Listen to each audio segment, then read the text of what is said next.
Ísafjarðarkirkja var vígð á uppstigningardag 1995. Hún smíðuð eftir tillögu arkitektsins Hróbjarts Hróbjartssonar og félaga hans á vinnustofu arkitekta. Fyrstu 10 árin var kórveggur kirkjunnar auður. Svo var ákveðið að setja upp altarisverk. Fyrir valinu var tillaga Ólafar Nordal, Fuglar himinsins. Þetta leirlistaverk og það sem sérstakt við það að fuglarnir eru gerðir af fólkinu í söfnuðinum.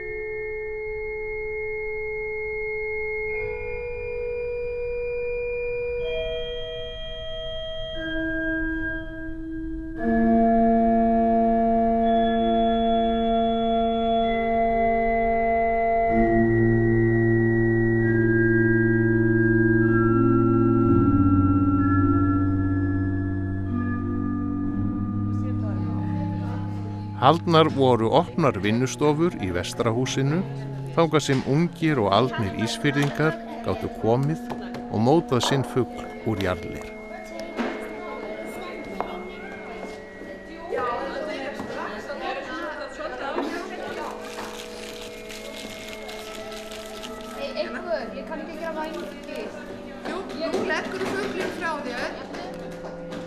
Fuglar himins byggt á gamalli helgisögn sem á upprunar sinn í bernsku guðspjalli Tómasar.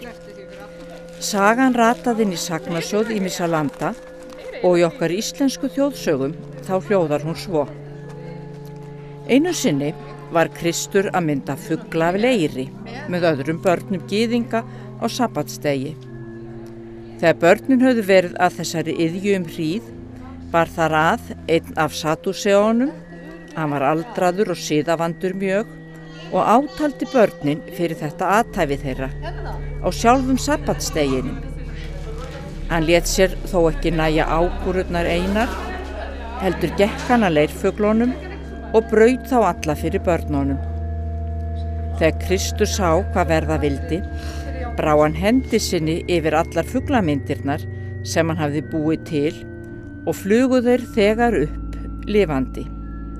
En það eru lóurnar og því kvak þeirra dýrrin eða dýrrindí að þær syngja drottni sínum dýrð og lof fyrir lausnina frá ómildri hendi Sadúseans.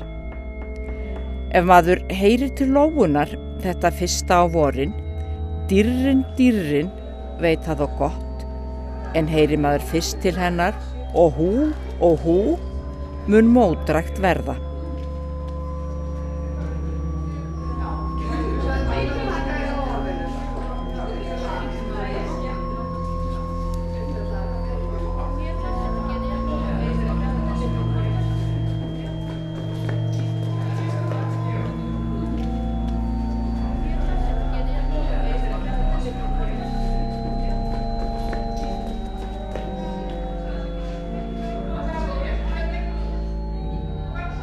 Fuglar himinsins margslungið verk og má túlka það á ýmsa vegu, allt eftir upplifun hvers og eins. Leirinn minnir okkur á hina sístæðu sköpun Guðs. Þá myndaði drottin Guð manninn af leiri jarðar og blés lífsanda í nasir hans og þannig varð maðurinn að lifandi sál. Og svo þegar manneskjan deyr, þá rekum kastað á kistu hennar og mælt: af jörðu ertu komin, að jörðu skaltu aftur verða, af jörðu skaltu aftur upp rísa.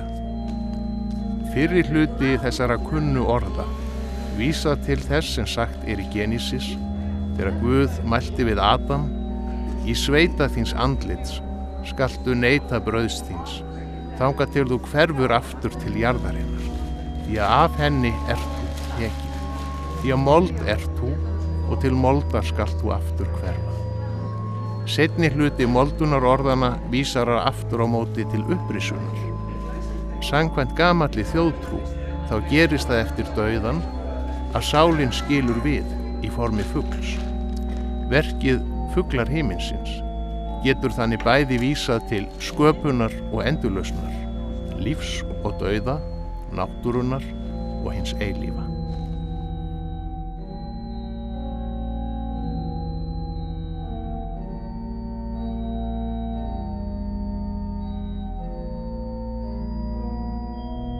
Höfundurinn Ólöf Nordal segir sjálf táknfræði verksins.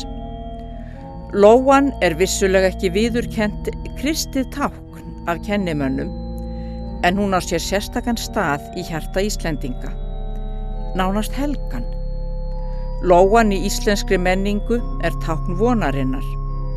Hún boðar vorkomuna, hækkandi sól og nýtt líf.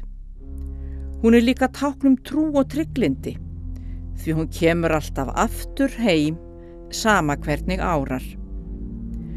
En lóan ekki síst tákn kærleikans, því hún elskuð af öllum, enda yndisleg og góð, og dásamar verk skaparans í söng sínum, dýrrin, dýrrin,